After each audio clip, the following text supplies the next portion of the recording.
ইনজুরির কারণে দলের বাইরে রিয়াল মাদ্রিদ তারকা কিলিয়ান এমবাপ্পে, আর এতে মাঠে আক্রমণের দায়িত্ব নিয়ে দুশ্চিন্তা বেড়েছিল রিয়াল ভক্তদের। তবে সব দুশ্চিন্তার অবসান ঘটিয়েছেন দলের তরুণ তারকা গঞ্জালো গার্সিয়া। স্প্যানিশ এই তরুণের হ্যাট্রিকে রিয়াল বেটিসকে ৫-১ গোলে উড়িয়ে দিয়েছে লস ব্লাঙ্কোসরা।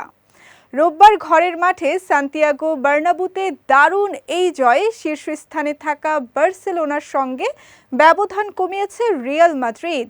এদিন ম্যাচের ২০ মিনিটে প্রথম গোল পায় রিয়াল। ভিনিসিয়াস জুনিয়র ফাউলের শিকার হলে ফ্রি কিক নেন রদ্রিগো। সেই শটেই হেড দিয়ে দলকে এগিয়ে নেন গঞ্জালো গার্সিয়া। রিয়ালের জার্সিতে এদিনই প্রথম গোল করলেন গার্সিয়া, আর যার শুরু হলো হ্যাট্রিক দিয়েই। প্রথম হাফে এই এক গোলেই সন্তুষ্ট থাকতে হয় জাভি আলোনসোর শিষ্যদের।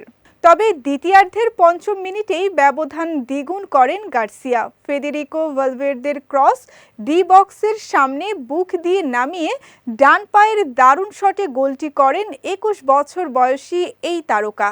৫৬তম মিনিটে দলের তৃতীয় গোল করেন অ্যাসেনসিও। রিয়ালের জার্সিতে এটি তারও প্রথম গোল। এরপর ৬৬তম মিনিটে একটি গোল শোধ করে বেটিস, যদিও এরপর আর লড়াই জমাতে পারেনি তারা, কারণ ৮২তম মিনিটে নিজের হ্যাট্রিক পূরণ করে ফেলেন গঞ্জালো গার্সিয়া। আর ৮৮তম মিনিটে গার্সিয়ার বদলি নেমে বেটিসের কফিনে শেষ পেরেক ঠুকে দেন